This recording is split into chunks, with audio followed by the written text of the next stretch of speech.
শ্রীহরি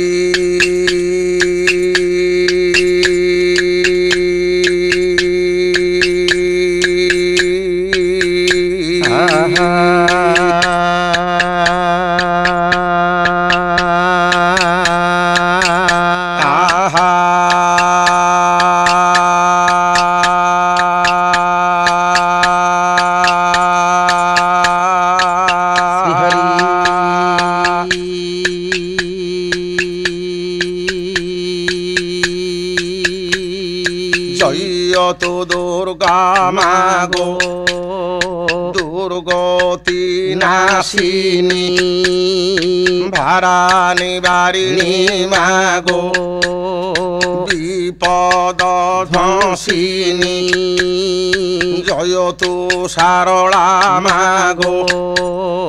মোকণ্ঠে বিজে হেবু ন আসিবা পদ মান গো কহি কহি দেবু জয় রাম রাম রাম রাম হে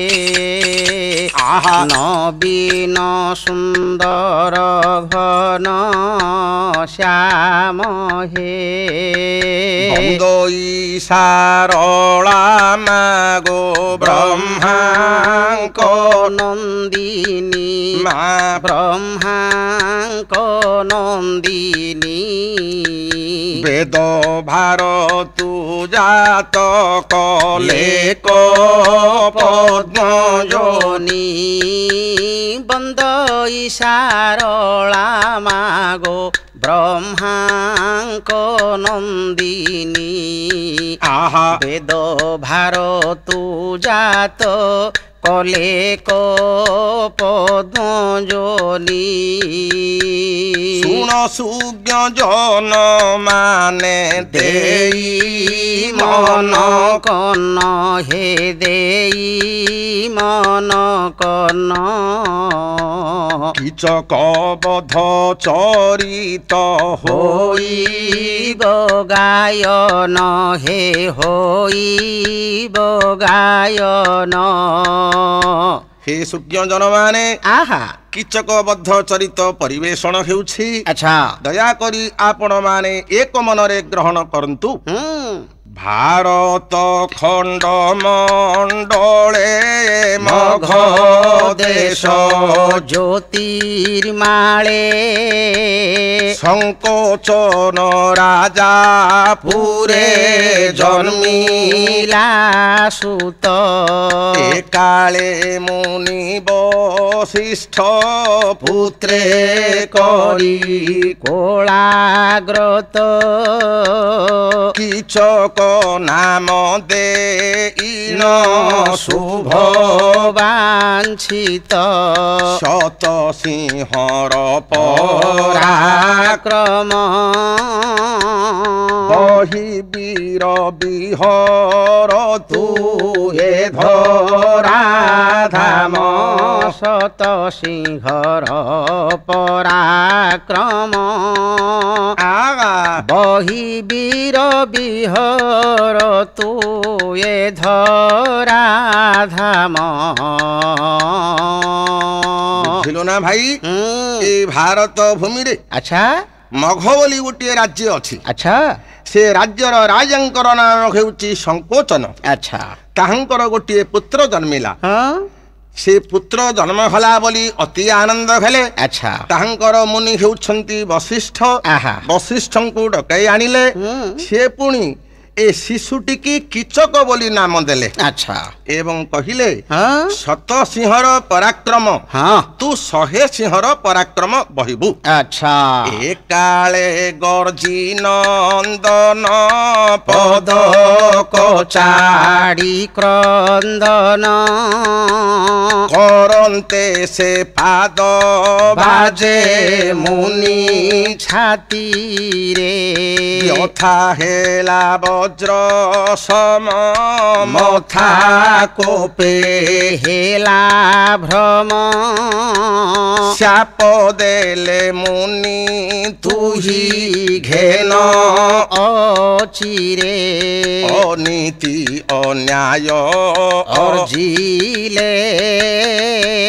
ମରିବୁ ତୁ ସାତ ସିଂହ ବଳିଷ୍ଠ କରେ ଅନୀତି ଅନ୍ୟାୟ ଅର୍ଜିଲେ ଆଗା ମରିବୁ ତୁ ସାତ ସିଂହ ବଳିଷ୍ଠ କରେ। ଆରେ କଣ ବୁଝିଲୁ ପ୍ରଥମରେ ସିନା କହିଲେ ତୁ 100 ସିଂହର ପରାକ୍ରମ ବହିବୁ ଆଚ୍ଛା ତାପରେ ପିଲାଟି କାନ୍ଦିକିରି ଗୋଡ଼ ହାତ ଯେତେବେଳେ ଛାଟିଲା ତାହିରୁ ଗୋଟେ ଗୋଡୁଟେ ମୁନିକି ବାଜିଲା ଆଚ୍ଛା ସେତେବେଳେ ମୁନି କହିଲେ ତୁ ଯଦି ଅନ୍ୟାୟ ଆହା କଥା ଗୁଡ଼ିଏ କରିବୁ ଆଚ୍ଛା 7 ସିଂହ ଯାହା ହାତରେ ଥିବ ସେପରି ବଳବାନ ଲୋକ ହାତରେ ମଧ୍ୟ ତୁ ମରିବୁ। ସିଂହ ତୋର ବଳ ଥିଲେ 100 ସିଂହର ବଳ ଥିବ 7 ସିଂହ ପରାକ୍ରମ ହାତରେ ତୋ ପ୍ରାଣ ଯିବ। ଆଚ୍ଛା ଆଚ୍ଛା ଏପରି କହିଦେଲେ ଦିନୁ ଦିନୁ ଚନ୍ଦ୍ରମାର ସମାନ ବଢି ବାଳକ ଯୁବକ ହୋଇଣ ପିତୃହନ୍ତା କାଳ ନେମି କୁମାରୀ ସୁନ୍ଦରୀ ସୁର ଭିକା କରି ନାରୀ ଯେ ରାଜି ହେଲା ଦଣ୍ଡ ଧାରୀ ଯେ ବାଣାସୁର ବୀର ଗୌରବ ଗଞ୍ଜିଲା ଥରାଇଲା ବସୁନ୍ଧରୀ ଯେ ମଘ ଦେଶ ପାଶେ ମଛ ରାଜନ ବିରାଟ ରାଜାଙ୍କୁ ବରି ଜାଣିନ ସୁଦେଷ୍ଣା ଭଗ୍ନି କି ବିବାହ ଦେଲା ସୁଖେ ଦୁଜି ରାଜ୍ୟ ରାଜା ହୋଇଲା ସେ ଅଜ୍ଞାନେ ହୋଇଲା ଅନ୍ଧ ଯେ ବସୁଧା ଧାତାରେ ଜଣାଇ ଆର୍ତରେ ପାଞ୍ଚିଲେ କିଚକ ବଧ ଯେ ଯେତେବେଳେ ସେ କିଚକ ଯୁବକ ହେଲା ବଡ଼ ବଳିଷ୍ଠ ହେଲା ଦୁର୍ନୀତି ହେଲା ଅନ୍ୟାୟ କଲା ବାଡେଇଲା ପିଟିଲା ବଳବନ୍ତ ହେଲା ଦେବତା ମାନେ ବୋଇଲେ କିଚକ କେମିତି ମରନ୍ତା ଆହା ଏଠୁ ଆରମ୍ଭ ହେଲା ଆଚ୍ଛା କିଚକ କେମିତି ମରିବ ଏତିକିରେ ଚରିତ୍ର ରହିଲା ତେଣେ କଣ ହେଲା ଆଚ୍ଛା ହତିନାରେ ଦୁର୍ଯ୍ୟୋଧନ ଅଟନ୍ତି ନୃପତି ଦାରୁଣାରେ ପଞ୍ଚ ପାଣ୍ଡୁ ପୁତ୍ରେ ରହିଛନ୍ତି ଭୀମକୁ ଦେଖିଣ ମନେ ଡରେ ଦୁର୍ଯ୍ୟୋଧନ ବିଚାରେ ଏହାର କେହ୍ନେ ହୁଅନ୍ତା ମରଣ ନସିଲେ ରାଜ୍ୟରୁ କେହ୍ନେ ଯାଅନ୍ତା ପଳାଇ ଏହିପରି ମନେ ମନେ ଭାବୁଥାଏ ସେହି ରାମ ଗୋବିନ୍ଦ ହେ ଗୋବିନ୍ଦ ରାମ ରାମ ନବୀନ ସୁନ୍ଦର ଘନ ବରନ ଶ୍ୟାମ ବିଚାର କରେ ଭୀମଟା କେମିତି ମରିଯାଆନ୍ତା କାହିଁକି ନା ତାକୁ ଦେଖିରେ ଡରେ ଶକୁନି ବୋଲି କରି ତାହାଙ୍କର ମନ୍ତ୍ରୀ ଧୀରେ ତାହାଙ୍କର ମାମୁ ସେ ଅଟନ୍ତି ଦିନେ ମାମୁଙ୍କୁ କହରି ରାଜା ଦୁର୍ଯ୍ୟୋଧନ ହେ ମାମୁ କେମନ୍ତେ କର ମୋହର ବଚନ ପଞ୍ଚ ପାଣ୍ଡବ କେମନ୍ତେ ଉପାୟ ମରିବେ ନହିଲେ ରାଜରୁ କେହ୍ନେ ଛାଡ଼ି ପଳାଇବେ ଏହା ଯେବେ କରି ପାରିବ ହେ ମନ୍ତ୍ରୀ ବର ଜିଥିରା ଯାଏ ମନ୍ତ୍ରୀ ହୋଇଥିବ ମୋର ରାମ ଯେ ହରି ରାମ ଯେ ହରି ରାମ ହେ ନବୀନ ସୁନ୍ଦର ରାମ ହେ ତାହା ଶୁଣି ଶକୁନି ଯେ ମନେ ବିଚାରିଲେ ଭଲ କଥାଟି ଯେ ଆଜି ଶୁଣିଲି ବୋଇଲେ ପଥର ଘରେ ମୋହର ବଂଶକୁ ପୁରାଇ ଏହି ପାପି ଦୁର୍ଯ୍ୟୋଧନ ଦେଇଛି ମରାଇ ଏହାକୁ ମାରିବାକୁ ଅଟଇ ଉଚିତ ମାତ୍ର ମୋହି ମାରିବାକୁ ତ ନୁହଇ ସମର୍ଥ ମାରିଲେ ମାରନ୍ତା ଏକା ବୀର ଭୀମସେନ ଭାଇ ବୋଲି ଭାତୃ ସ୍ନେହ ଅଛି ତାର ମନ କାହିଁକି ନା ଦୁର୍ଯ୍ୟୋଧନ କିଛି ନ କହଇ ତେଣୁ କରି ଭୀମସେନ ୟାକୁ ମାରୁ ନାହିଁ ଭୀମ ୟାକୁ ମାରୁ ନାହିଁ ଆରେ ଶକୁନି ବିଚାର କଲେ ହଁ ଏ ଦୁର୍ଯ୍ୟୋଧନର ମରଣ ମୁଁ କରିବାର କଥା ଉଚିତ ମୁଁ ତ ମାରି ପାରିବିନି ନାଇଁ ମାଇଲେ ଭୀମ ମାରନ୍ତା ହଁ। କିନ୍ତୁ ଭୀମ କାହିଁକି ମାରୁନି ନା ଭାତୃ ସ୍ନେହ ବୋଲି ଅଛି କଷ୍ଟ ହଉନି ଦୁଃଖ ହଉନି ତେଣୁ ଭାତୃ ସ୍ନେହ ଛାଡୁନି ମାରୁନି ଆଉ ବିଚାରିଲେ ଧାର୍ମିକ ଅଟନ୍ତି ଯୁଧିଷ୍ଠିର ପଶା ଖେଳର ସେ ମନ ଥାଏ ନିରନ୍ତର ଦୁର୍ଯ୍ୟୋଧନ ସଙ୍ଗେ ପଶା ଖେଳ ଲଗାଇବି ଖେଳର ଆଦ୍ୟରୁ ଏ ନିୟମ କରାଇବି ଆଜିର ଏ ପଶା ଖେଳେ ଯେ ଜନ ହାରିବ ଭାଇ ଭାରି ଯାଙ୍କୁ ଘେନି ବନରେ ବୁଲିବ 12 ବର୍ଷ ବନବାସ ଯୋକାଳେ ପୁରିବ ତାପରେ 13 ମାସ ଅଜ୍ଞାତେ ରହିବ ଅଜ୍ଞାତ ସମୟ ଯେବେ ଜଣା ପଡ଼ିଯିବ ପୁଣି 12 ବର୍ଷ ବନରେ ବୁଲିବ ଏପରି ନିୟମ କରି କରାଇବି ଖେଳ କପଟରେ ହରାଇବି ଧର୍ମ ଯୁଧିଷ୍ଠିର ଭାଇ ଭାରି ଯାଙ୍କୁ ଘେନି ବନ ସେ ବୁଲିବେ ଖରା ବର୍ଷା ଖାଇ ଅତି ଯନ୍ତ୍ରଣା ଭୋଗିବେ ଭାତୃ ସ୍ନେହ ସେ କାଳେ ଛାଡ଼ିବ ଭୀମସେନ ଜାନୁ ଭଗ୍ନ କରିବ ମରିବ ଦୁର୍ଯ୍ୟୋଧନ ରାମ ଗୋବିନ୍ଦ ହେ ଗୋବିନ୍ଦ ରାମ ରାମ ନବୀନ ସୁନ୍ଦର ଘନ ବରନ ଶ୍ୟାମ ଏପରି ମନରେ ପାଞ୍ଚି ଅଳପ ହସିଲେ ହେ ଭଣଞ୍ଜା କୁରୁ ରାଜ ଶୁଣ ହେ ବୋଇଲେ ଆହା କହିଲେ ଭଣଞ୍ଜା ମୋହର ନିକଟରେ ଯେ ପୋଷା କାଠି ଅଛି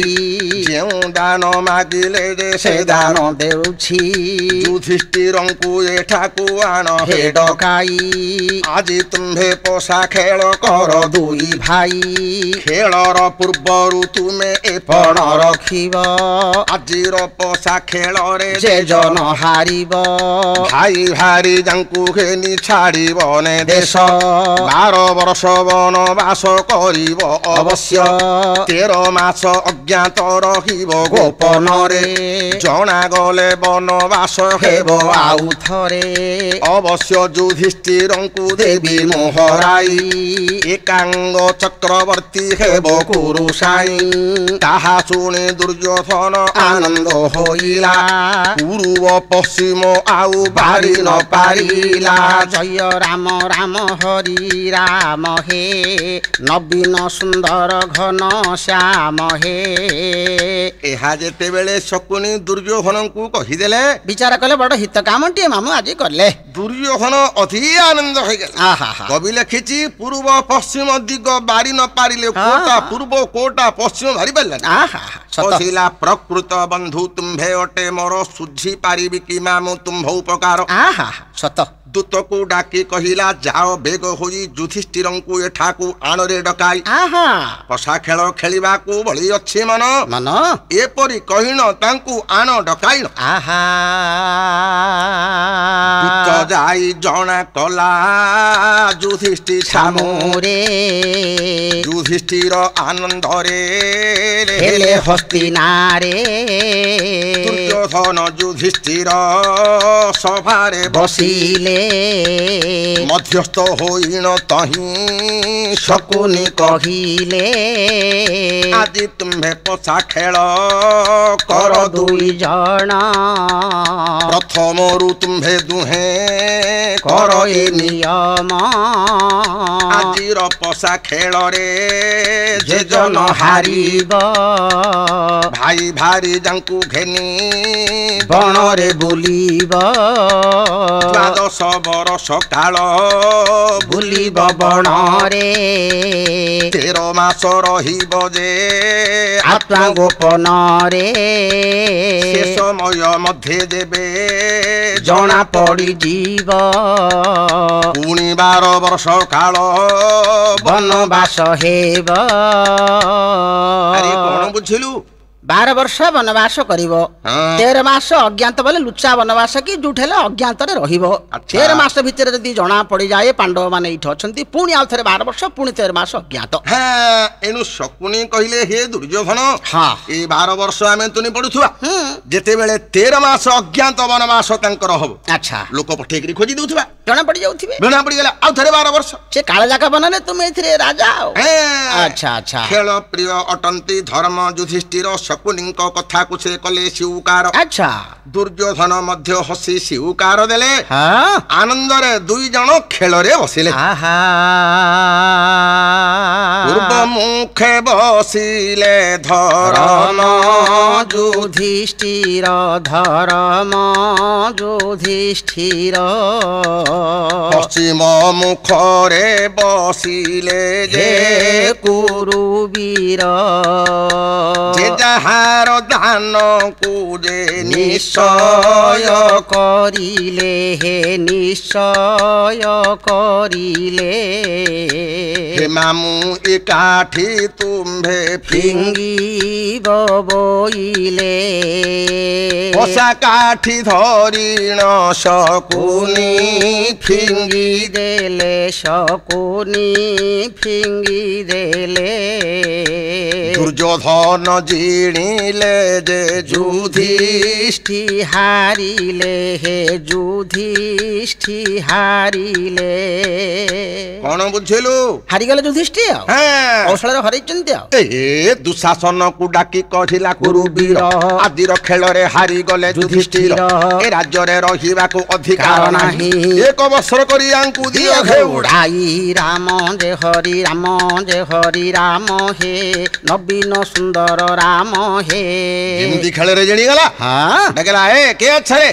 ରେ ଦୁଶାସନ ଆଚ୍ଛା ଏ ରାଜ୍ୟରେ ପଞ୍ଚ ପାଣ୍ଡବଙ୍କର ରହିବା ପାଇଁ ଅଧିକାର ନାହିଁ ଏକ ବର୍ଷ କରି ଆଙ୍କୁ ହଉଡ଼ି ଦିଅ ଆଚ୍ଛା ଆଚ୍ଛା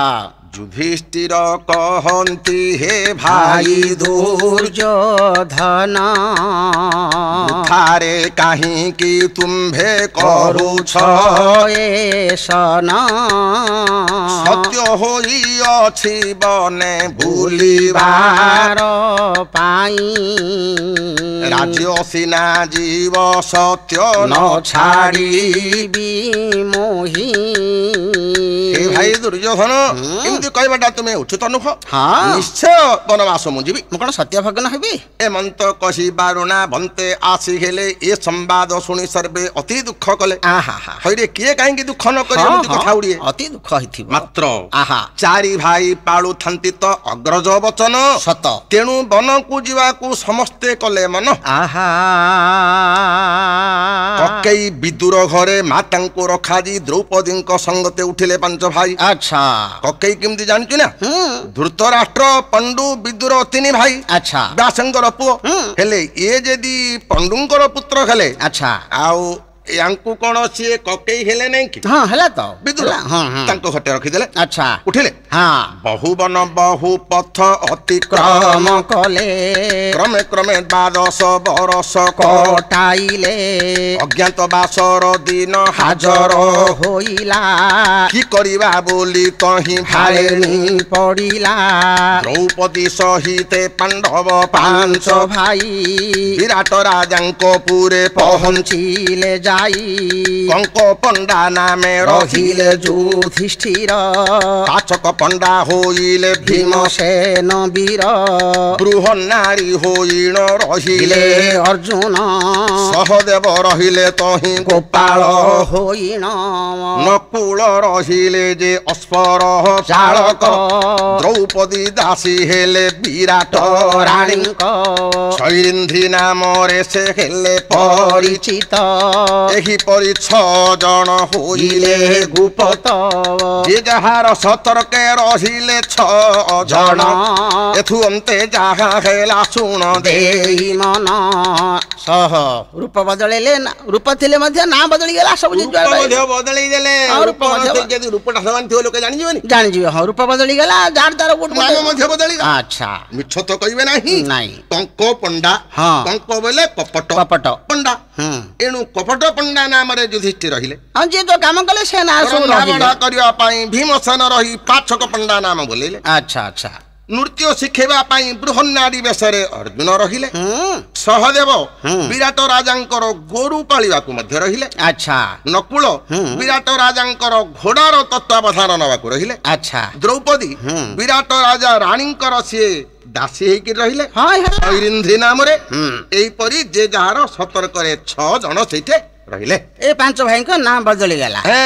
ଏ ପାଞ୍ଚ ଭାଇଙ୍କ ଯୋଉ ନାଁ ବଦଳିଲା ମୋର ଗୋଟେ କଥା ମନେ ପଡିଲା। କଣ ମନେ ପଡିଗଲା? ଆଉ ଗୋଟିଏ ଲୋକ ତାର ପୁଅକୁ ପାଞ୍ଚ ପ୍ରକାର ନାଁ ଦେଇ ଗୋଟେ ମଉଜ କରିଥିଲା। କିରେ ପାଞ୍ଚ ପ୍ରକାର ନାଁ ଦେଇକି କଣ ମଉଜରେ କରିଥିଲା? ଗୋଟେ ଗାଁରେ ଗୋଟିଏ ବୁଢାଟିଏ ଥାଏ, ତାର ପାଞ୍ଚଟି ପୁଅ। ଆଚ୍ଛା। ସେ ପାଞ୍ଚ ପୁଅକୁ ପାଞ୍ଚ ପ୍ରକାର ନାଁ ଦେଇଥାଏ। କଣ ବୋଲି? ବଡ ପୁଅକୁ ନାଁ ଦେଇଥାଏ କେ ଠିଆ। ଆଚ୍ଛା। ତା ତଳର ପୁଅକୁ ଡାକିଥାଏ କଣ ନା କେ ବସେ। ଆଚ୍ଛା। ତା ତଳର ପୁଅକୁ ଡାକେ ଯେ କେ ଯାଏ। ଆଚ୍ଛା। ତା ତଳର ପୁଅକୁ ଡାକେ ଆଗୁଳ। ଆଚ୍ଛା। ସାନ ପୁଅର ନାମ ଖଳ ଖଳ। ଆଚ୍ଛା। ଏମିତି ଗୋଟେ ନାଁ ସିଏ ଦେଇଥାଏ। କେଡେ ମଉଜିଆ ନାମ ଉଡିଏ ଦେଇଥାଏ ତ। ହେଲେ ତାର ବ୍ୟବସାୟ କଣ ଗୋଟେ ସାରୁବାଡୁଟିଏ କରିଥାଏ। ଆଚ୍ଛା। ସାରୁବାଡରେ ଯାହା ରୋଜଗାର କରି ସେ ପ୍ରତିପୋଷଣ ହେଇକି ସୁବିଧାରେ ଥାଏ। ଦିନେ ବେଳ ବୁଡିବା ସମୟ ହେଲା, ସାରୁ ତାର ଖୋଳିବା ସମୟ ହେଲାଣି। ବୁଢା ପିଲାମାନଙ୍କୁ କହିଲା ବେଲେ ଆରେ ପିଲେ ସାରୁବାଡରେ ତମେ ଥାଅ, ଚୋର ଫୋର ଆସି ଖୋଳିକିରି ନେବେ, ମୁଁ ରାତ୍ର ଗଲେ ସେଠି ଶୋଇବି ଜଗିବି, ତମ ସବୁ ଘରକୁ ପଳେଇ ଆସିବ। ଆଚ୍ଛା। ପିଲାମାନେ ବୁଢାର କଥା ହଁ କରି ସିନା ଘରୁ ପଳେଇଲେ, ସାରୁ ଜଗିବେ କଣ ସିଏ ଆଉ କୁଆଡେ ବୋଧେ ବାହାରି ଗଲେ। ଖେଳ ବୁଲ କରିବାକୁ ପିଲା ଲୋକ ତ କୁଆଡେ ପଳେଇଥିବେ। ଟୋକା କଥା ବୁଢାଙ୍କ କଥା ମାନୁଛନ୍ତି କି ପଳେଇଲେ କୁଆଡେ। ଆଚ୍ଛା ଆଚ୍ଛା। ଇଏ ଖିଆ ପିଆ ସେ ରାତିରେ 8-10ଟା ସମୟକୁ ବୁଢା ଯାଇକିରି ବାଡରେ ପହଞ୍ଚିଲା। କାହିଁକି ନା ମୁଁ ଯାଇକିରି ଗଲେ ପିଲାମାନଙ୍କୁ ଘରକୁ ପଠେଇଦେଲେ ସେମାନେ ଖାଇବେ। ସେଦିନ ସରିକି ସେ ସାରୁ ଖୋଳିକିରି ଚୋରେଇକି ନେଇ ବୋଲି ଗୋଟେ ଚୋର ଆସି ସାରୁ ବାଡ ମଝିରେ ଛିଡା ହେଇଛି। ଆଚ୍ଛା। ସେ ତ ଆଉ ଜାଣିନି ଆଙ୍କର କିଏ ଅଛି କି ନାହିଁ ବୋଲି, କିଏ ଥିବେ ବୋଲି ସେ ଛିଡା ହେଇକିରି ଅନୁମାନ କରୁଛି। ଏ ସାରୁ ବାଡକୁ କିଏ ଜଗିଛି ନା ନାହିଁ, କୁଡିଆରେ କିଏ ବସିଛି ନା ନାହିଁ ବୋଲି ଛିଡା ହେଇକିରି ଅନୁମାନ କରୁଛି। କିଏ ଚୋର ଅନୁମାନ କରୁଛି। ବୁଢା ଜାଣିଛି ତ ପିଲାମାନେ ସବୁ କୁଡିଆରେ ଅଛନ୍ତି, ବାଡରେ ଅଛନ୍ତି ବୋଲିକିରି। ବୁଢା ଯାଇକିରି ସାରୁ ବାଡ ପାଖରେ ଛିଡା ହେଲା। ପ୍ରଥମରେ ବଡ ପୁଅକୁ ଡାକିଲା। କଣ ବୋଲି? ବେଲା କେ ଠିଆରେ। ଆଚ୍ଛା। ଯେତେବେଳେ କିଏ ଠିଆରେ ବୋଇଲା ଚୋର ଚମକି ପଡିଲା। ବେଲା କିରେ ମୁଁ କଣ ଠିଆ ହବାର ଦେଖିଦେଲା, ନହେଲେ କିଏ ଠିଆ ବୋଲି କିଏ ପଚାରନ୍ତା, କାହିଁକି ପଚାରନ୍ତା? ଏ ବୁଢା କେବଳ ମତେ ଏକା ଦେଖିଦେଲା। ଠିଆ ହବାର ସିନା ଦେଖିଦେଲା, ସାରୁବାଡ ତ ପୁରୁଷ ଲେଖେ ବଢିକିରି ଅଛି, ଏ ଭିତରେ ଗୋଟେ ବସି ପଡିଲେ କଣ ଆଉ ଦେଖିପାରିବ କି? ଯେତେବେଳେ ସେ ଥିରି ବସି ପଡିଲା, ସେ ପୁଅ ତ ଶୁଣିଲାନି, ପୁଅ ମାନେ ତ ନାହାନ୍ତି, ସେ ପୁଅ ଶୁଣିଲାନି। ତା ତଳର ପୁଅକୁ ବୁଢା ଡାକିଲା। କଣ ବୋଲି? ବେଲା କେ ବସେରେ। ଆଚ୍ଛା। ଯେତେବେଳେ କେ ବସେରେ ବୋଇଲା ଚୋର ଚମକି ପଡିଲା। ବେଲା ଚଳା ବସିବାର ମତେ ଦେଖିଦେଲା। କେବଳ ମତେ ଏକା ଦେଖିରି କିଏ ବସିଲା ବୋଲି ଡାକୁ ଠିଆ ହବାର ଦେଖିଥିଲା, ବସିବାର ମତେ କିଏ ବସିଲା ବୋଲି ଡାକୁଛି। ଆଉ ଏଥର ପଳେଇବା ଡାକ ଆମର ମଙ୍ଗଳ। ଆଚ୍ଛା। ସାରୁବାଡ ତ ଗଳି, ସେ ଭିତରେ ସବୁ ନାଳ ନାଳ କୋଳା ହେଇଛି। ତା ଭିତରେ ସେ ଲହି ଲହି ଲହି ନେଇ ସେ ହାମ୍ବୁଡି ହାମ୍ବୁଡି କରି ଚୋର ଗଲା। ଲୁଚି ଲୁଚି ଥିରି ଥିରି ପଳେଇଲା। ଯେତେବେଳେ ସେ ପୁଅ ନ ଶୁଣିଲା, ତାହି ତଳର ପୁଅକୁ ଡାକିଲା ବୁଢା। କଣ ବୋଲି? ବେଲା କେ ଯାଏ ରେ। ଆଚ୍ଛା। ଚମକି ପଡିଲା ଚୋର। ବେଲା ଶଳା ଗଲା ରେ, ସବୁ ତ ଜାଣିଲାଣି କିଏ ଯାଉଛି ବୋଲି ଡାକିଲାଣି। ତରବର ହେଇକି ତ ଧାଇଁବି। ଆଉ ଯେତେବେଳେ ସେ ତରବର ହେଇକିରି ଧାଇଁକିରି ଉଡିକିରି ଧାଇଁଲା, ବଡାଣ୍ଡେ ଧାଇଁଲା, ସେ ପୁଅ ତ ଶୁଣିଲାନି। ତା ତଳର ପୁଅକୁ ଆଉ ଥରେ ବୁଢା ଡାକିଲା। କଣ ବୋଲି? ବେଲା ଆଗୁଳରେ। ଆଗୁଳରେ। ଆଗୁଳ ଯେମିତି ବୋଇଲା ଚୋର ଚମକି ଯାଉଥିଲା, ପଛଆଡେ ଧାଇଁଲା। ଇଆଡେ କିଏ ଥିବ ବୋଲି ସିଆଡେ ଧାଇଁଲା। ଇଆଡେ ସିଆଡେ ସିଆଡେ ଇଆଡେ ସେ ଦରାଣ୍ଡି ହେଇ ବାଉଳି ହେଇ ଧାଇଁଲା। ସାରୁବାଡ ସେ ମଝିରେ ସେ ଲଟା ଭିତରେ ସେ ଝାଙ୍କି ହେଇକିରି ବୁଢା ଯୋଉ ମଝିରେ ସାରୁବାଡ ପାଇଁ ଗୋଟେ କୂଅ ଖୋଳିଥିଲା, ତା ଭିତରେ ବୋଚ ଲଉଟିକିରି ସେ କୂଅ ଭିତରେ ଚୋର ପଡିଗଲା। ସେ ଭିତରେ ପଡିକିରି ଖଳ ଖାଳ ହଉଛି। ଶେଷକୁ ଯେତେବେଳେ କୂଅ ପୁଅ ନ ଶୁଣିଲେ, ସାନ ପୁଅକୁ ବୁଢା ଡାକିଲା। ବେଲା ଖଳ ଖଳରେ। ଆଚ୍ଛା। ଚୋର ବୋଇଲା ଶଳା ସବୁ ଦେଖିଲାଣି, ଭିତରେ ପଡି ଖଳ ଖଳୁଆର ମରିଯାଇଲାଣି। ଆଉ ରାତି ପାଇଲା ବେଳକୁ ସେ ଦରମର ହାଇ ସେ ଭିତରେ ପଡିଛି। ଏମିତିକାର ଦୁର୍ଦ୍ଦଶା ପହଞ୍ଚିଲା। ପାଞ୍ଚ ପୁଅକୁ ପାଞ୍ଚ ପ୍ରକାର ନାଁ ଦେବାରୁ ବୁଢାର ଗୋଟିଏ ମଙ୍ଗଳ ହେଇଥିଲା। ଏ ପଞ୍ଚ ପାଣ୍ଡବଙ୍କର ସେମିତି ପାଞ୍ଚ ନାଁ ହେବାର ଗୋଟିଏ ମଙ୍ଗଳ ହେଇଛି ଲୁଚିବାକୁ। ଶୁଣେ ଶୁଣେ ଘଟଣା କଣ ହେଲା? ଘଟଣା କଣ ହେଇଛି ନା, ପାଞ୍ଚ ଭାଇ ଯାକ ତ ଦ୍ରୌପଦୀ ସହିତ ବିରାଟ ରାଜାଙ୍କ ଘରେ ଅଛି। ଦୈବର ଘଟଣକୁ କେ ଆନ କରିବ, ହେ କେ ଆନ କରିବ, ଯାହାକୁ ଜହିଁରେ ଯୋଗ ଘଟାଏ ଦଇବ। ଦିନେ ଭଗ୍ନିପୁରକୁ କିଚକ ଆସିଥିଲା, କିଚକ ଆସିଥିଲା। ଦ୍ରୌପଦୀ ଉପରେ ତାର ନଜର ପଡ଼ିଲା।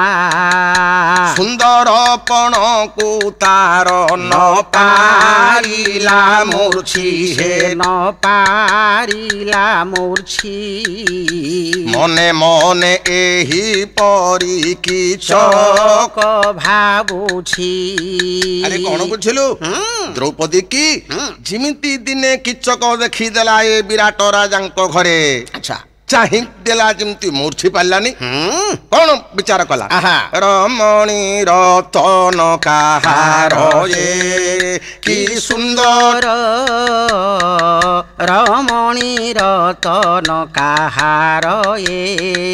ତାରକା ପନ୍ତି ମଣ୍ଡଳେ ଶୋଭା ଜହ୍ନେ ନିଶା କର ଶୋଭା ଜହ୍ନେ ନିଶା କର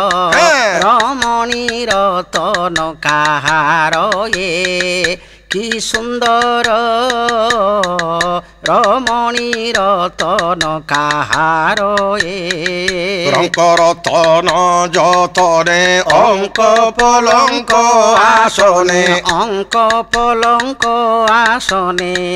বসিণ চুম্বান্তা শুদ্ধাধর বক্ষৌরজ যুগল স্বর্ণ শঙ্কর পানি নিবেচিণ ধীরে মাগন্তি সুরতি বর মাগন্তি সুরতি বর রমণী রতন কাহার এ কি সুন্দর রমণী রতন কাহার হে গৃহলক্ষ্মী করি রখিবি বামাকু হেব যেবে তার মত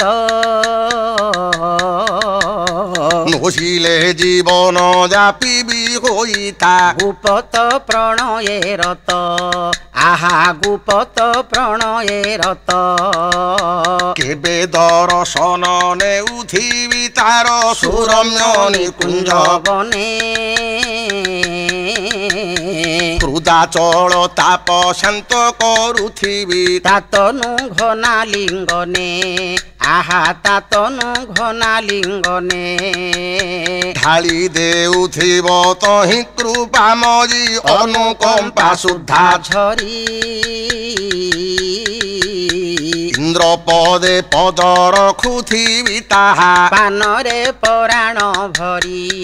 আহা পানরে পরাণ ভরি নিভৃত কক্ষরে ভেটি কেবে কেবে চুম্বিবি চিবুক তার প্রেম বিস্ফারিত শ্রীমুখ কমল দেখুথিবি বার বার আহা দেখুথিবি বার বার অটাଳି উপরে থাই কেবে কেবে দেখি দেউথিব হসি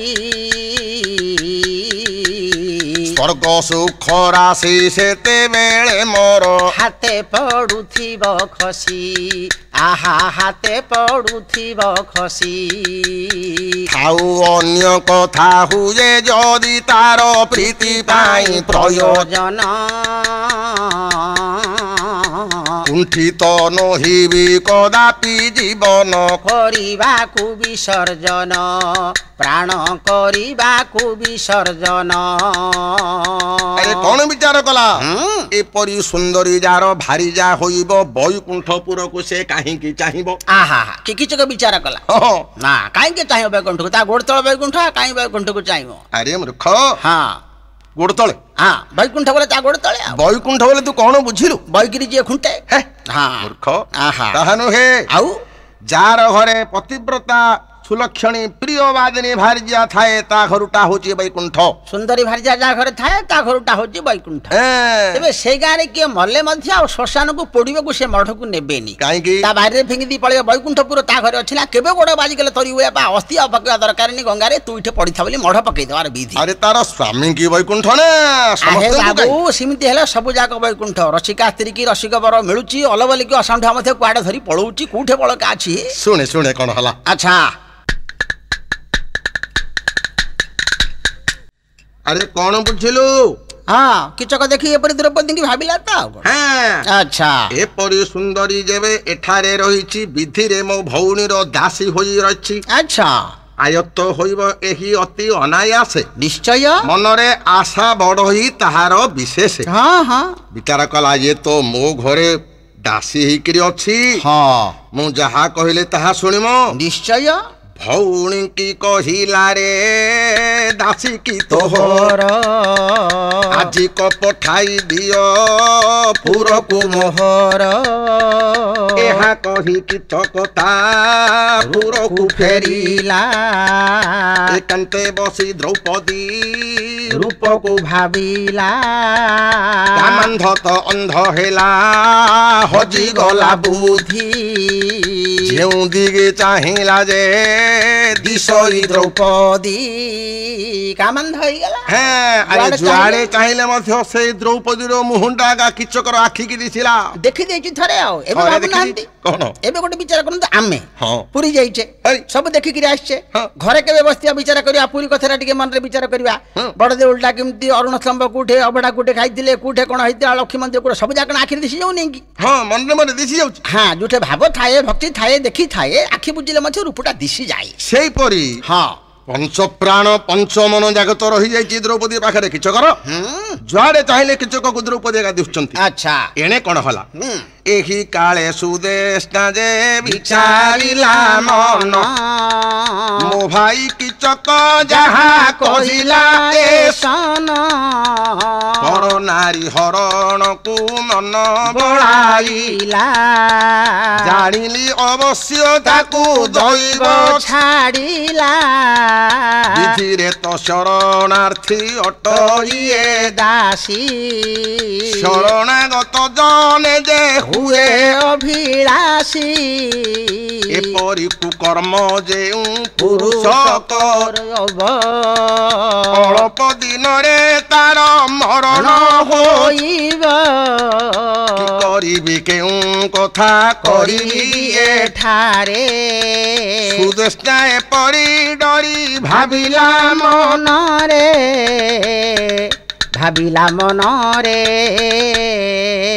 ବିଚାର କଲା ବର୍ତ୍ତମାନ ମୋର କଣ ପରିବାର କର୍ତ୍ତବ୍ୟ କଣ କରିବି ଏ ତ ଦାସୀ ୟାକୁ ତ ମୋ ଭାଇ ଅଭିଳାଷ ହେଲାଣି ଆଚ୍ଛା ତା କଥା ଯଦି ନ ରଖିବି ମତେ ବାଡ଼ିବ କିଚକ ଯୋଗୁ ଏ ରାଜ୍ୟ ଆମ୍ଭେ ଅଧିକାରୀ ତା ବଚନ ନ ମାନିଲେ ଭାଙ୍ଗି ଦେବ ସିରି ନିଶ୍ଚୟ ତା କଥା ନ ରଖିବେ ଆମକୁ ରଖେଇଦବନି ହେ ଧର୍ମ ଆଉ ମୋର ଅନ୍ୟ ଗତି ନାହିଁ ଆଚ୍ଛା ଯାହା ହେଉ ଏ ଦାସୀ କି ଦେବି ମୁଁ ପଠିଆଇ ଯାହା କରୁଛି କରୁ ମୋ କର୍ତ୍ତବ୍ୟ ମୁଁ କରିଦେବି ସତ ଦ୍ରୌପଦୀ କି ଚାହିଁ ମନେ ବିକଳ ହୋଇଲେ ଚନ୍ଦନ ଥାଳି ଗୋଟିଏ ତାର କରେ ଦେଲେ ବୋଇଲେ ତୁ ଯାଇ ମୋ ଭାଇ କି ଦେଇ ଆସ ତାହା ଶୁଣି ଦ୍ରୌପଦୀ ହୋଇଲେ ବିରସ କାହିଁକି ନା ଯେଉଁ କାଳେ କିଚକ ଦେଖିଛି ଦ୍ରୌପଦୀ କି ବୀର ତାର ନୟନ ଠାରିଛି ସେ ଭଙ୍ଗିରୁ ଜାଣି ଅଛି ପାମର ମନ ତେଣୁ ମନେ ଚିନ୍ତା କଲେ ରଖ ଭଗବାନ ଦ୍ରୌପଦୀ ଡାକିଲେ ହେ ଭଗବାନ ପ୍ରଭୁ ହେ ନାରାୟଣ ଏତେବେଳେ ତୁମ ବିନା ମୋର ଆଉ କେ ସାହାରା ଆଚ୍ଛା ଯେହେତୁ ମୁଁ ଦାସୀ ହୋଇ ରହିଛି ଏହାଙ୍କର ବୋଲ ମାନିବା ମୋର କର୍ତ୍ତବ୍ୟ କଣ କରିବି ଡାକିଲା ଭଗବାନ ଆଦ୍ୟ ଅବତାରେ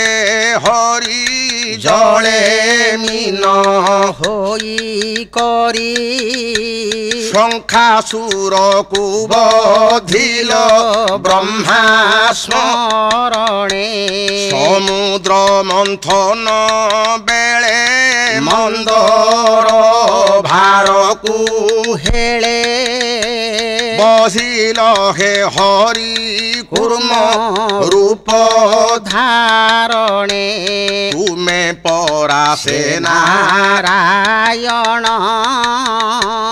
କେତେବେଳେ ଦୟା କରି ଫେଡ଼ କଷଣ ତୁମେ ପରା ସେ ନାରାୟଣ ଏତେବେଳେ ଦୟା କରି ଫେଡ଼ କଷଣ हे महाप्रभु होई बराह मूरति दंतरे धरिल खिति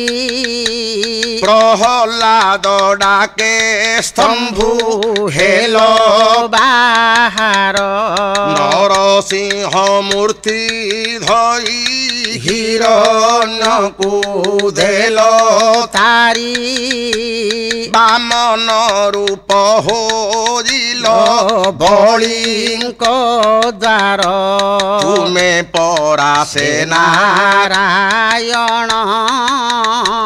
କେତେବେଳେ ଦୟା କରି ଫେଡ଼ କଷଣ ତୁମେ ପରା ସେ ନାରାୟଣ ଆଗା ଏତେବେଳେ ଦୟା କରି ଫେଡ଼ କଷଣ ହେ ମହାପ୍ରଭୁ ହୋଇ ରାମ ଅବତାର ଅହଲ୍ୟା କଲ ଉଦ୍ଧାର ପରଶୁରାମ ହୋଇ ପୃଥ୍ୱୀ ନିକ୍ଷତ୍ରୀ କଲ ହଳଧର ଅବତାର ଏ ମହି କର୍ଷଣ କଲ ସଚରାଚର ଜନଙ୍କୁ ଦାନା ଖଞ୍ଜିଲ ତୁମେ ପରା ସେନା ନାରାୟଣ କେତେବେଳେ ଦୟା କରି ଫେଡ଼ କଷଣ ତୁମେ ପରା ସେ ନାରାୟଣ ଆଗା ଏତେବେଳେ ଦୟା କରି ଫେଡ଼ କଷଣ ଦ୍ରୌପଦୀ ଏହିପରି ମନେ ମନେ ଡାକୁଛନ୍ତି ଭଗବାନଙ୍କୁ ଆହା ଏଣେ ଯାଉନାହାନ୍ତି କିଛି ନ କହି ଦ୍ରୌପଦୀ ମୌନେ ରହିଲେ ଆଚ୍ଛା ଯାଅ ଯାଅ ବୋଲି ସୁଦେଷ୍ଣା ଆଜ୍ଞା ଦେଲେ ଓହୋ କହିଲେ ଆଚ୍ଛା କଣ ତୁନି ପଡି ରହୁଛୁ ଯାଉନା ଯାଅ ମୋର କଥା ଶୁଣ ଆଚ୍ଛା ଯାଅ ଏ ଚନ୍ଦନ ଥାଳିଟା ନେଇକି ମୋ ଭାଇଙ୍କୁ ଦେଇ ଆସ ଦ୍ରୌପଦୀ ନାହିଁ କରିବାକୁ ରାହା ନାହିଁ ଯେହେତୁ ଦାସୀପଣରେ ରହିଛନ୍ତି ସେଇ ଆହା ହେ ଧର୍ମ ବୋଲି ହୋଇଲେ ବାହାର ଧର୍ମଦେବ ଶୁଣିଲେ ଯେ ଡାକ ଦ୍ରୌପଦୀର ଛାୟା ମାୟା ଦୁଇଙ୍କୁ ଡାକିଣ ପଠାଇଲେ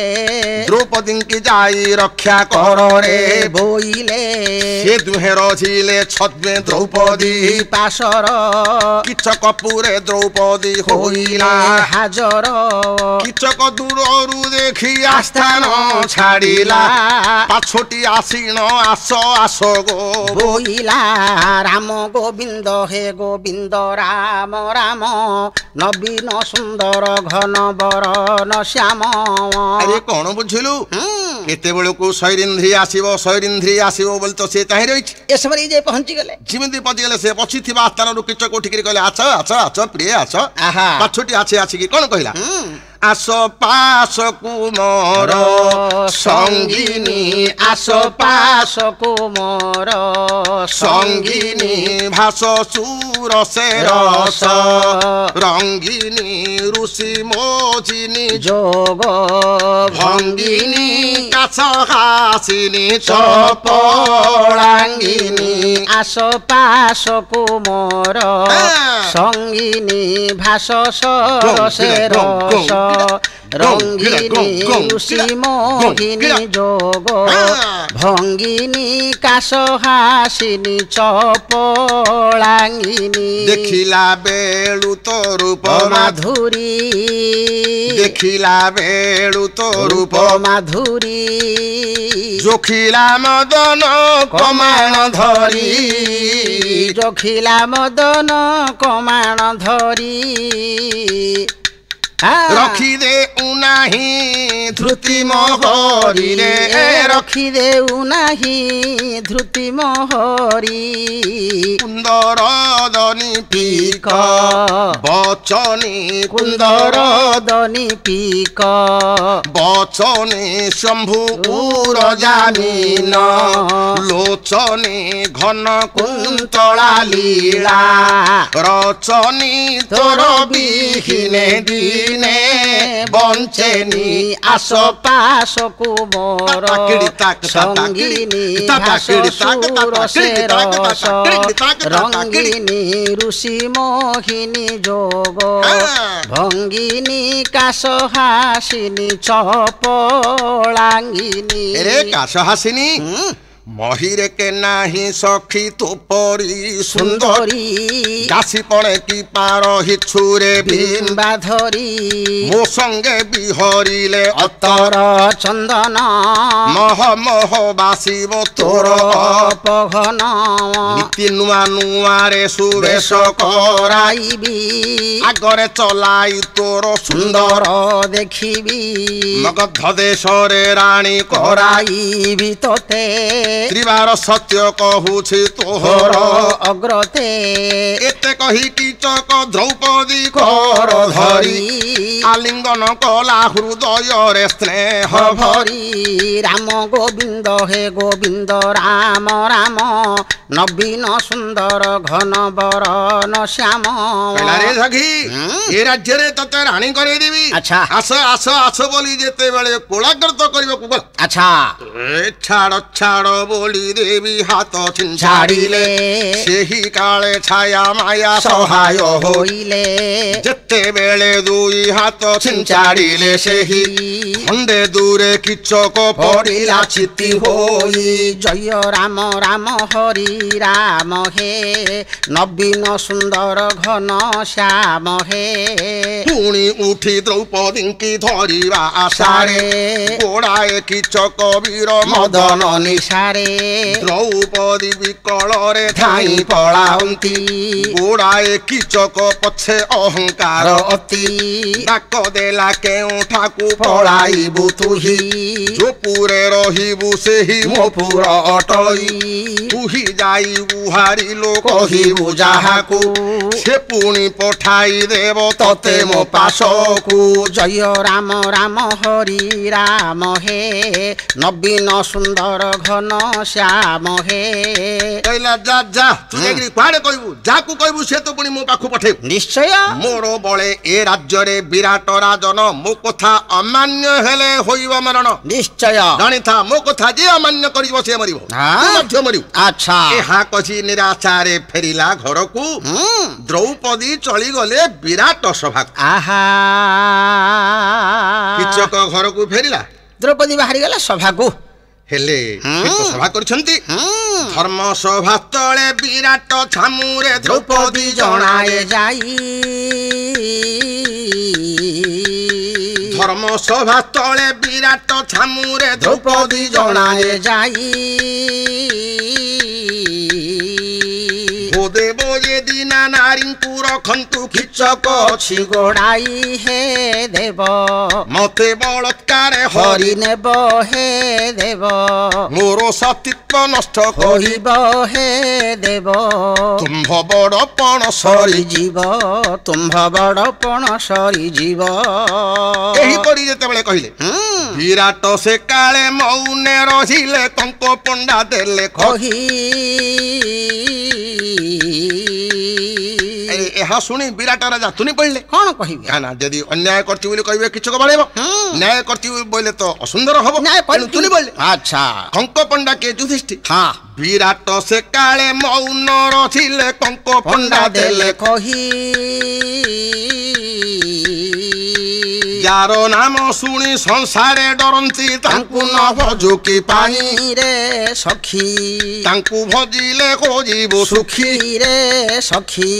ଆଉ କେହି ନ ପାରିବେ ରଖି ରେ ସଖୀ ଅର୍ଥ ବୁଝି ଚଳିଲେ ସୁମୁଖୀ ଅର୍ଥ ଚଳି ବୁଝିଲେ ସୁମୁଖୀ କଣ ବୁଝିଲୁ ଯୁଧିଷ୍ଠିର ଯାହା କହିଲେ ସାପା ବୁଝି ଯାଉଛୁ ତୁ ଆଉ ଆଚ୍ଛା ଆରେ ତାହା ନୁହେଁ ସେ କହିଲେ ଯାହାର ନାମ ଶୁଣି ଡରୁଛନ୍ତି ସମସ୍ତେ ଆଚ୍ଛା କିଚକର ନାଁ ଶୁଣିଲେ ତାକୁ ତୁ ଭଜୁନୁ ଲୋକେ ଜାଣିବା ପାଇଁ ସଭାରେ ଜାଣିବା ପାଇଁ କିନ୍ତୁ ଦ୍ରୌପଦୀ କଣ ଅର୍ଥ କଲେ ଆଚ୍ଛା ଭୀମଙ୍କର ନାଁ ପଡ଼ିଲେ ତ ସମସ୍ତେ ଡରନ୍ତି ତୁ ଭୀମଙ୍କୁ ଏ କଥା କହୁନୁ ଆଚ୍ଛା ଏଣୁ ଅର୍ଥ ବୁଝି ଚଳିଲେ ସୁମୁଖୀ ସେ ଭିନ୍ନ ବୁଝିଲେ ବସିଥିବା ଲୋକମାନେ ଅର୍ଥ ବୁଝିଲେ କିଏ ବୁଝିଲେ ଭିନ୍ନ ସେ ବୁଝିଲେ ଭିନ୍ନ ଏମିତି ଭଲ କିଏ କେମିତି ବୁଝିଲେ ଶୁଣ ଶୁଣ ଗୋଟେ କଥା ମନେ ପଡ଼ିଗଲା କଣ ଥରେ ଏମିତି ନ ବୁଝିକିରି ଅର୍ଥ ଗୋଟେ ଲୋକ ଭାରି ଅଡୁଆରେ ପଡ଼ିଥିଲା କଣ ଗୋଟେ ଗାଁ ଗୋଟେ ମୌଜିଆ ଲୋକ ଥାଏ ତା ନାଁ ହେଲା କଣ ନା ଫଲଣା ଫଲଣା ତା ଭାର୍ଯ୍ୟାକୁ ନାଁ ଦେଇଥିଲେ ଚିଙ୍ଗୁଡ଼ି ଆଚ୍ଛା ତାର ଯୋଡ଼ିଏ ବଳଦ ଥାନ୍ତି ଗୋଟେ ବଳଦକୁ ଡାକେ କୁଣିଆ ଗୋଟେ ବଳଦକୁ ନାଁ ଦେଇଥିଲେ ଠେଙ୍ଗା ଠେଙ୍ଗା କୁକୁରଟିଏ ପୋଷିଥାଏ ହଁ ତାକୁ ନା ଦେଇଥାଏ ଦେଖିଲି ଆଚ୍ଛା ଘରେ ଗୋଟେ ଛେଳିଟିଏ ରଖିଥାଏ ହଁ ତାକୁ ନା ଦେଇଥାଏ ବେକ ଆଚ୍ଛା ଏମିତି ଗୋଟେ ମୌଜିଆ ନା କରି ସେ ଘର କରିକି ଥାଏ ଟିକେ ମଉଜ ହଁ ଭାରିଯିବାକୁ ଯେ ଚିଙ୍ଗୁଡି ବୋଲି ଡାକୁତେ ଟିକେ ମଉଜ ଡାକିଲା ସେ ଭାକୁର ବୋଲିଲାକୁ ତମର କଣ ସେ ଗୋଟେ ମୌଜ କରୁଛି ତ ଆଚ୍ଛା ଆଚ୍ଛା ହଉ ଦିନକରେ ସେ ବିଲରେ ଫଲଣା ହଳ ବାନ୍ଧୁଛି ହଁ। ତାଙ୍କ ଘରକୁ ଜଣେ ନୂଆକିରି କୁଣିଆ ଜଣେ ଆସିଲା ନୂତନ ବାନ୍ଧବ ସେ କେବେ ଆସିନି କି ଆକୁ ଚିହ୍ନିନି ହଇ ପଚାରିଲା ହଏ ଭାଇ ହଁ ତମ ଗାଁର ଫଲଣା ଗାଁରେ ଅଛନ୍ତି କି ହଁ। ଇଏ କହିଲା ମୋ ନାଁ ତ ଫଲଣା ଆଉ ହଁ ସେ କହିଲା ସତେ ସତେ ଫଳ ଫିଟାନ୍ତୁ ତମେ ଆମର ବନ୍ଧୁ ହବ ମୁଁ କଥା ହେଇକିରି ବାହାରି ଯିବି ଆଚ୍ଛା ଫଲଣା କହିଲା ଆଜି ମୋ ଘରେ ରହିବେ ଆପଣ କାଲି ସକାଳୁ ଯିବେ ହଁ ଘରକୁ ଯାଆନ୍ତୁ ହଁ ଘରେ ମତେ ଅପେକ୍ଷା କରିନି ଗଲେ ତ ଚିଙ୍ଗୁଡି ଅଛି ତମକୁ ଖାଇବାକୁ ଦେବ ଚାଲ ମୁଁ ପଛେ ଯାଉଛି ଆଚ୍ଛା ବୋଲେ କଣ ବୁଝିଲ କି କଣ ତା ଭାର୍ଯ୍ୟା ନା ଚିଙ୍ଗୁଡି ଓହୋ ବୋଲେ ମୋ ଭାର୍ଯ୍ୟା ଅଛି ତମକୁ ଖାଇବା ପିଇବାକୁ ଦେଇ ଚର୍ଚ୍ଚା କରିବ ବୋଲି ସେ ତା ଭାଷାରେ କହୁଛି ହଁ ହଁ ହଁ କୁଣିଆ ବିଚାର କଲା ହଁ। ତାଙ୍କର କଣ ଚୁଙ୍ଗୁଡି ଫୁଙ୍ଗୁଡି କଣ ତରକାରୀ ଫରକାରୀ ହେଇଛି ହଇ ତାଙ୍କ ଘରକୁ ଆସିଲା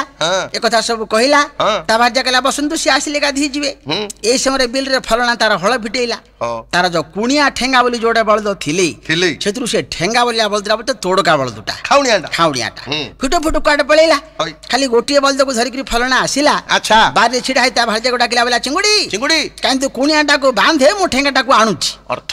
ଏ ବଳଦଟାକୁ ବାନ୍ଧେ ମୁଁ ଆର ବଳଦଟାକୁ ଆଣିବି ଏ କୁଣିଆ ନାମକ ବଳଦଟା ବାନ୍ଧେ ଠେଙ୍ଗା ନାମକ ବଳଦଟା ଆଣି ବୋଲି ସେ କହିଲା ସେ ବଳଦ ନା ଆଉ ଧରୁନି ହଁ ବେଲା ଚିଙ୍ଗୁଡି ହଁ ବାନ୍ଧେ କୁଣିଆଟାକୁ ମୁଁ ଠେଙ୍ଗାଟା ଆଣୁଛି ଆଚ୍ଛା ତାଙ୍କ ଘରେ ସେ ମନୁଷ୍ୟ କୁଣିଆ ଅବସ୍ଥା ଚମକି ପଡିଲା ବେଲା ଆଇ ବାପା ହଁ ଏମାନେ ଗୋଟେ ତର୍କ କରିଛନ୍ତି ହୁଁ କୁଣିଆ ମୈତ୍ର ବନ୍ଧୁ ଆସିଲେ ବାନ୍ଧିକିରି ବାଡଉଛନ୍ତି ହଁ ନହେଲେ ମାଇକିନା ମଧ୍ୟ ହଁ ହଁ କରନ୍ତା କି ଆହା ବିଚାର କଲା ଏଠୁ ପଳେଇବାଟା ମୋର ମଙ୍ଗଳ ନିଶ୍ଚୟ ଇଏ ବାଡେଇବ ହଁ ତାକୁ ଭୟ ହେଇଗଲା ହଁ ତାଙ୍କ ବାରିକି ଯାଇକି ଦେଖିଲା ଗୋଟେ ନଡା ଗଦାଟେ ଅଛି ଛଣ ଗଦାଟେ 10-12 ବିଡା ହବ ନଡା ଶିଖି ଗୋଟେ କୋରଡ କଣା କରି ହଇ ସେ ଭିତରେ ଲୁଚିକିରି ବସିଲା ବେଲା ହେ ମହାପ୍ରଭୁ ଜଗନ୍ନାଥ ହଁ ଫଲଣା କେମିତି ମତେ ନ ଦେଖିବ ସଞ୍ଜ ହେଇଗଲେ ମୁଁ ଘରକୁ ପଳେଇବି ଠିକ ଯାଇକିରି ସେ ଛଣ ଗଦା ଭିତରେ ଲୁଚିକି ରହିଗଲା ଡରିକିରି ବଇଛି ଆଚ୍ଛା ଆର ବଳଦରୁ ଧରିକିରି ଫଲଣା ଆସିଲା ହୁଁ ତା ଭାର୍ଯ୍ୟକୁ ପଚାରିଲା କିଲୋ କିଲୋ ଜଣେ ବନ୍ଧୁ କୁଣିଆ ଆସିଲେ ଘରକୁ ପଠେଇଲି ସେ କୁଆଡେ ଗଲେ ଆମ ଘରକୁ ଯୋଉ କୁଣିଆ ଆସିଥିଲେ କୁଆଡେ ଗଲେ ତା ଭାର୍ଯ୍ୟା କହିଲା ଆହା ଆହା ତମ ସାଙ୍ଗରେ ଆସିଲନି କି କିଛି ବୁଝେଇଲନି ହୁଁ ତମେ ଥିଲେ ବାରିରେ ଛିଡା ହେଇକିରି କହିଲ କୁଣିଆଟାକୁ ବାନ୍ଧେ ମୁଁ ଠେଙ୍ଗାଟା ଆଣୁଛି ବୋଲି ବଇଲ ହଁ ସିଏ ବସିଥିଲେ ତ ହୁରୁଡିକିରି ଆଡୁ କାଳେ ଧାଇଁ ପଳେଇଲେ ବାରିଆଡେ ଆଉ ପଳେଇଲେ ଆଉ ଫଲଣା ବେଲା ଆହା ଆହା କହିଲ କି କଲୁ ହଁ ଅପୂର୍ବ ବନ୍ଧୁ ଆସିଥିଲେ ଘରକୁ ହଁ କେତେ କଥା ବିଚାର କରିଥିଲେ ଆଜି ରାତିକି ବେକୁଟାକୁ ମୋଡି ଦେବାକୁ ଭାବିଥିଲି କାହିଁକି ଛାଡ଼ିଦେଲୁ ଅର୍ଥ ବେକ ବୋଲେ ସେ ଛେଳିଟିର ନା ବେକ ଓହୋ ରାତିରେ ସେ ଛେଳିଟାକୁ ମାରିକିରି ମାଂସ ଫାଂସ କରି କୁଣିଆ ଖୋଇଥାନ୍ତି ବୋଲି ତା ମନର କଥା କହୁଛି ହେଲା ବେଲା କାହିଁକି ଛାଡ଼ିଦେଲୁ କେଣି ଛାଡ଼ିଦେଲୁ ରାତିରେ ବେକୁଟାକୁ ହାଣ ଦେବାକୁ ବିଚାର କଲି ହଁ ବାରିରେ ରହିକି ନଡା ଗାଧା ଭିତରେ କୁଣିଆ ଶୁଣିଲା ବେଲା ଇଏ କଣ ନ କରିଥାନ୍ତା ଏମାନେ କିଡେ ନ କରିଥାନ୍ତେ ମତେ ଇଏ ବାଡେଇବା ବୋଲି ଆଗରେ କହିଲା ରାତ୍ର ଥିଲେ ମତେ ହାଣି ଦେବାକୁ ବସିଥିଲା ଏବେ ଦେଖିଲେ କି ନ କରିଦେବ ହଁ ଡରି ମରି ବଇଛି ହଁ ଫଲଣା ବେଲା ସେ ତ କୁଆଡେ ଗଲେ ଆଉ ଆମେ ଦୁଃଖ କଲେ ଫେରିବ କଲେ ମୋ ପାଇଁ ଖାଇବାକୁ ଆଣେ ଖାଇବାକୁ ଆଣେ ଫଲଣା ଖାଇସାରିଲା ହଁ ବାରିକି ଯାଇକିରି ଆଞ୍ଚୋଇଲା ହଁ ନଡା ଗାଦା ପାଖେ ଛିଡା ହେଲା ହଁ ଯେ ଖାଇସାରିଲା ପରେ ପରେ କୁକୁରକୁ ଡାକିରି ଖାଇବାକୁ ପୁଞ୍ଜେଇ ଦିଏ କୁକୁରର ନାମ କଣ ଦେଖିଲି ଆଚ୍ଛା ସେ ନଡା ଗାଦା ପାଖେ ଯାଇ ଛିଡା ହେଲା ହଁ ଦେଖିଲି ଦେଖିଲି ଦେଖିଲି ଦେଖିଲି ବୋଇଲା ଆଚ୍ଛା ଯେତେବେଳେ ଦେଖିଲି ଦେଖିଲି ବୋଇଲା ସେ ନଡା ଗାଦା ଭିତରେ କୁଣିଆ ବସିଥିଲା ବେଲା ଶଳା କୋଉ ବାଟରେ ବାଟଥିଲା ଦେଖିଦେଲା ଦେଖିଦେଲା ଆ ହେ ଗଦା ଫଦା ଭୁଷୁଳି ଭାରି ସେ ଧାଇଁଛି ହଇ ସେ ଧାଇଁଛି ତା ପଛରେ ଏ ଗୋଡେଇଛି ହଁ କେତେ ଦିନରେ ଆସିଥିଲେ କୁଆଡେ ପଡୁଛନ୍ତି କେତେ ଆଦର କରିଛନ୍ତି ରାତିକି ବେକ ହାଣି ଦେବାକୁ ବସିଥିଲି ହଁ କୁଣିଆ ବେଲା ଶଳା ମୁଁ ତ ମରିବି ଆଉ କାକୁତିରେ କାହିଁକି ମତେ ଆଦର କରିବାକୁ ଡାକୁଛୁ ଆଚ୍ଛା ଗାଁ ଗଲା ପନ୍ତି ଚାହିଁନି ପଛକୁ ହଁ ବୋଲେ ୟା ଅର୍ଥ ଭିନ୍ନ ତା ଅର୍ଥ ଭିନ୍ନ ଯେମିତି ହଁ ଏବେ ଯୁଧିଷ୍ଠିର କହିବାର ଅର୍ଥଟା ମତେ ଦ୍ରୌପଦୀ ବୁଝିଲେ ଭିନ୍ନେ ସଭା ଲୋକ ବୁଝିଲେ ଭିନ୍ନେ ବାସ୍ ଦ୍ରୌପଦୀ ବୁଝିଗଲେ ଆଚ୍ଛା ବୁଝି ଯାଇକିରି କହିଲେ ଭୀମଙ୍କୁ କହି କଣ ହେଲା ତାପରେ ହୁଁ ଏହି ସମୟରେ ହେଲା 4 ଘଡ଼ି ରାତି ମଣ ହିଁ ସାରି ଶୋଇଲେ ବିରାଟ ନୃପତି ଆଚ୍ଛା ଭୀମ ଯାଇ ନିଜ ପୁରେ କରିଲେ ଶୟନ ସେ କାଳେ ଦ୍ରୌପଦୀ ଯାଇ ମିଳିଲେ ସେ ସ୍ଥାନ ଆଚ୍ଛା ଆଶ୍ଚର୍ଯ୍ୟରେ ଭୀମ ଦ୍ରୌପଦୀଙ୍କୁ ପଚାରିଲେ ହେ ପ୍ରିୟ ଆହା। ଏବେଳେ ଏଠାକୁ କିପା ଅଇଲ ବୋଇଲେ ଆଚ୍ଛା ଦ୍ରୌପଦୀ ସବୁ କଥା କହିଲେ ବୁଝାଇ ତୁମ ବିନା ମୋ ସତୀତ୍ୱ କେ ରଖି ଥିବ ନାହିଁ ଏହା ଶୁଣି ବୃକୋଦର ମହାକ୍ରୋଧ କଲେ କାଳ ସର୍ପ ପଳାଏ ନିଶ୍ୱାସ ଛାଡ଼ିଲା କହିଲେ ପାପି କି ନିଶ୍ଚୟ କରିବି ନିଧନ ମାତ୍ରକ ଗୋଟିଏ କଥା ଶୁଣ ଜୀବ ଧନ ଏବେ ଯେବେ ତାହାକୁ ମାରିଦେବି ମୁହିଁ ପାଣ୍ଡବେ ବୋଲିଣ ଜଣା ପଡ଼ିଯିବା ସହି ଅଜ୍ଞାତ ବନବାସରେ ଆମ୍ଭେ ଅଛନ୍ତି ଜଣା ପଡ଼ିଗଲେ ପୁଣି ବନେ ଭ୍ରମି ବାଟି ଏଥି ସକାଶରୁ ତାକୁ ଗୁପ୍ତରେ ମାରିବି ଏଥିପାଇଁ ମନେ ଚିନ୍ତା ନ କର ବାନ୍ଧବୀ କାଲିକି କିଛ କୀଚକ ଯେବେ ଆସିବ ତୋ ପାଶ ତାହାକୁ ଭୁଲାଇ କହିବୁ ରେ ମିଷ୍ଟ ଭାଷ ତ୍ରିବେଣୀ କୂଳେ ଅଛି ଯେ ନାଟପା ମନ୍ଦିର ସେହି ମନ୍ଦିରକୁ ତୁମେ ଆସନ ରବର ସେହିଠାରେ ତୁମ୍ଭର ବାସନା ପୂର୍ଣ୍ଣ ହେବ ଏ କଥା କହି ଯୋପରି ଆଉ ନ ଜାଣିବ ଏତିକି କହିବୁ ସଖୀ କିଚକ କୁତୁହି ଆଦ୍ୟରୁ ଯାଇ ସେ ପୁରେ ରହିଥିବି ମୁହିଁ କେହି ନ ଜାଣିବେ ତାକୁ ଅବଶ୍ୟ ମାରିବି ଆଉ ଏଠାରେ ନ ରହି ଚଳ ଗୋ ବାନ୍ଧବୀ ରାମ କହିଲେ ପ୍ରିୟ ଆଉ ରହନ ପଳ ଅବଶ୍ୟ କାଲିକି ମୁଁ ତାକୁ ମାରିବି ଆଜି ରାତ୍ର ପାଇଲା ବେଳକୁ ସେ ଶଳାକୁ ଛାଡ଼ିବି କି ଧ୍ୱଂସ କରିବି ଆଉ କଣ ବୋଲତା ସେ ଶଳା ବୋଲି ବୋଇଲା ବୋଲଥିବ ରାଗିଲେ ବୋଲଥିବ ଆଉ କଣ ବଡ଼ କି ଅସୁନ୍ଦର କଥା କି ମୂର୍ଖ କାହିଁକି ଶଳା ବୋଲିବା କଥା ଉଡ଼ିଏ ସୁନ୍ଦର କିରେ ତୁ ଏଡ଼େ ବଡ଼ ସଭାରେ କହୁଛୁ ଓଡ଼ିଆ ଭାଷାର ଶିରୋମଣ୍ଡଳ ଅଳଙ୍କାର ଗୁଡ଼ିକ ଅକ୍ଷର ହଉଛି ଶଳା କଣ ଯୋଉ ବନ୍ଧୁରେ ଶଳା ନାହିଁ ବନ୍ଧୁରେ ଲେଖା ନାହିଁ ଯୋଉ କଥାରେ ଶଳା ନାହିଁ ସେ କଥାର ମିଠା ନାହିଁ ତୁ କଣ କହୁଛୁ ଏବେ କଥାବାର୍ତ୍ତା ହଉନି ଭାଇ ଏ ଜିନିଷ ଯୋଉ ମହରକ ହେଲା ଶଳା ଆଳୁ କେଜି ହେଇଗଲା ଟଙ୍କେ ଚାରଣା ଆଳୁର ଭଉଣୀ କଣ କିଏ ବିବାହ ହେଇଛି କି ଲୋକ ତ କହୁଛନ୍ତି ଯଦୁମଣି ମହାପାତ୍ର ଲେଖିଛନ୍ତି ଜଗନ୍ନାଥଙ୍କୁ ଅକାତ ସାଗରେ ବୁଡ଼ିଲା ଆମ ଭେଳା ହେ ପାର୍ଥ ଶଳା ଜଗନ୍ନାଥ ପାର୍ଥ ବୋଲେ କି ଅର୍ଜୁନ ଅର୍ଜୁନଙ୍କର ଶଳା ହଉଛନ୍ତି ମହାପ୍ରଭୁ ତେଣୁ ଏ କଥା ମଧ୍ୟ ଅଛି ଆଉ ଦ୍ରୌପଦୀ ଫେରିଲେ ତହୁଁ ପାଇଲା ରଜନୀ କିଚକ ରଜନୀ ଯାକ ହେଉଥିଲା ଗୁଣି ମୂର୍ଚ୍ଛିନ ପାରି ପୁଣି ଆଶାରେ ଆସିଲା ଭଉଣୀର ପୁରେ ଯାଇ ପରବେଶ ହେଲା ଦ୍ରୌପଦୀଙ୍କି ଦେଖିବିର ଠାରିଲା ନୟନ ଦ୍ରୌପଦୀ ଠାରିଲେ ଅଭିସାରିକା ଲକ୍ଷଣ ଆଚ୍ଛା ଆଚ୍ଛା ଅଭିସାରିକା କଣ ଜାଣିଛ ନା ପୁରୁଷ କୁ ଅପେକ୍ଷା କରିବା ପାଇଁ ସଂକେତ ସ୍ଥଳକୁ ଯେଉଁ ସ୍ତ୍ରୀ ଯାଏ ତାକୁ କହନ୍ତି ଅଭିସାରିକା ସମ୍ରାଟ ଉପେନ୍ଦ୍ର ଭଞ୍ଜ ଲିଖିଛନ୍ତି ବୋଲେ ଅତଏବ ସ୍ୱୀକାର ଦେଇ ପିଲା ଆଚ୍ଛା ବୈକୁଣ୍ଠ ପ୍ରାପତ ପରି କିଚକ ମଣିଲା ନାଟବା ମନ୍ଦିରକୁ ସେ ସୁସଜ୍ଜିତ ଗଲା ଆଚ୍ଛା ନାଟବା ମନ୍ଦିରକୁ ସୁସଜ୍ଜିତ କଲା ସୂର୍ଯ୍ୟଙ୍କୁ ଚାହିଁନ ବୀର କରଇ ଜୁହାର ଆଜ ବେଗେ ବେଗେ ଅସ୍ତ ହୁଅ ଦିନ କର ଚୁଣ ସୁଜନେ କୁମାର ମାର ବସେ ଦିବସ ନାଶକୁ ଭାବି ଶୁଣ ସୁଜନେ କୁମାର ମାର ବସେ ଦିବସ ନାଶକୁ ଭାବି ସତ୍ୱରେ ଯାଇ ସତ୍ୱରେ ଚାହେଁ ଛାଇ ଅସ୍ତ ହୋଇବାକୁ ରବି ସେ ବୀର ମନେ ସ୍ତୁତି କରଇ ପାର ସେ ବୀର କେଉଁ ପ୍ରକାରେ ନୁଗଜି ଥିର ସେ ବୀର ତନୁ ଫୁଲ କି ଉଠଇ ତାର ତନୁ ଫୁଲ କି ଉଠଇ ତାର ବୋଲଇ ହେ ମିତ୍ର ପଦ କର ସ୍ୱାର୍ଥ ମୁଠାରେ ସୁଦୟା ବହି ଘେନ ତୁମ୍ଭେ ମୁଁ ଦିନ ମଣି ସ୍ୱଭାବେ ପୁଣି ତ ପଦିନୀ ସେହି ହେ ଦେବ ମତେ ଦିବସ ପ୍ରତି ପଦ ଦେବ ହେ ଦେବ ଯେତେବେଳେ ବନ୍ଧୁ ଭେଟ ହେବ ହେ ଦେବ କାଳେ କାଳେ ମିତ୍ର ପଣ ଥିବ କାଳେ କାଳେ ମିତ୍ର ପଣ ଥିବ ଏପରି ଡାକୁଛନ୍ତି ସୂର୍ଯ୍ୟ ଅସ୍ତ ହେଇଗଲେ କ୍ରମେ କ୍ରମେ ହୋଇଗଲା ହେ 4 ଘଡ଼ି ରାତି ମଣ ହି ସାରି ଆନନ୍ଦେ ବିରାଟ ନୃପତି ପଲଙ୍କରେ ପହୁଡ଼ିଲେ ଯାଇ ନିଶଙ୍କରେ ସ୍ତ୍ରୀ ବେଶ ଅଳଙ୍କାର ପିନ୍ଧି ଭୀମସେନ ପ୍ରବେଶ ହୋଇଲେ ଯାଇ ନାଟପା ଭବନ ଭାବେ ମନ ହେ ଭାବେ ମନ ହେ କିଚକକୁ କରିବି ନିଧନ ହେ ଦେଖିଲେ କିଚକ ଆସି ନାହିଁ ସେ ବେଳକୁ ଲିଭାଇଲେ ଭୀମ ଜଳୁଥିବା ପ୍ରଦୀପକୁ ପଲଙ୍କରେ ଆହେ ପଲଙ୍କରେ ହେ ପହୁଡ଼ିଲେ କପଟ ବେଶରେ ହେ ମଣ ହି ସାରି କିଚକ ଅନୁକୂଳ ଗଲା ହରି ରାମ ହେ ନାଟପା ମନ୍ଦିରେ ଯାଇ ପରବେଶ ହେଲା ଜୟ ରାମ ହେ ପ୍ରାଣ ସହି ବୋଲି ଡାକେ ଧୀରେ ହରି ରାମ ହେ ଅଣ୍ଡାଳି ଅଣ୍ଡାଳି ହେଲା ପଲଙ୍କ ବାସରେ ଜୟ ରାମ ହେ ଭୀମଙ୍କର ଉପରେ ଯେ ପକାଇଲା କର ଜୟ ରାମ ହେ କସିଲା ସଖୀ ବିଳମ୍ବ ହୋଇଛି ମୋହର ଜୟ ରାମ ହେ हे केते बेलु स्थान को गलुनी मन जय राम हे तोते चाही चाही निज गलुनी रे धन हरि राम हे तोते आजि पाई मुहि भाग्य मनु अछि जय राम हे ए जीवन तोर पादे अर्पण करुछि हरि राम हे एहा कहि बक्षरे ता कर निवेशिला हरि राम हे उरज जुगल वीर अंडाळी खोजिला भज राम हे हरि राम हे नवीन सुंदर घन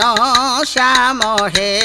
जेतेबेले उरज जुगल को खोजिला किछ अच्छा ए क्रोधरे गर्जी उठिले वीर भीमसेन गोइले रे कामांद तू हरि बुझीवन अति सुख दुई राज्य भोग करूथिलु मरिबा बेलकु मोर हाबुडे पडिलु एहा कहि किचक कुदरांडी धरिले जानि पारी किचक उठिला को पानळे दुई जण जाक तहु हेले धरा धरी भिड़ा भिड़ी छिंडा छिंडी घोचड़ा घोचड़ी लागी गले खेपुर रे दुई महावीर मुंड को मुंड नैन पकाउंती ताळ धुम धम सुबिला किचक देहरे 100 सिंह पराक्रम भीम देखे 7 सिंह बल रही अछि मात्र किचक वीर अन्याय करिछि पूर्वरे वशिष्ठ मुनि शाप देइथिले कुकर्म कले मरिबु 7 सिंह करे बेलकु बेल भीम नृसिंह रूप हेले किचक को मारी बसिता ऊपर बसिले भद्रसम बिठाटाए माइले छाती को विधाघाते भांगी गला किचक बुकु राम जय हरि राम जय हरि राम जय राम राम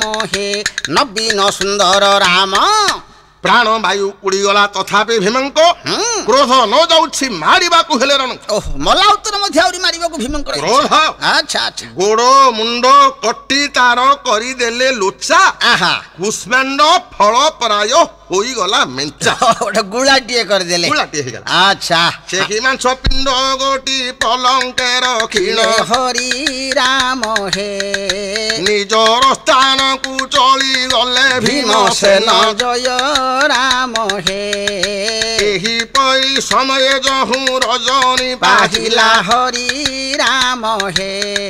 किचक मला बोलिन राज्य हुरी हेला हरि राम हे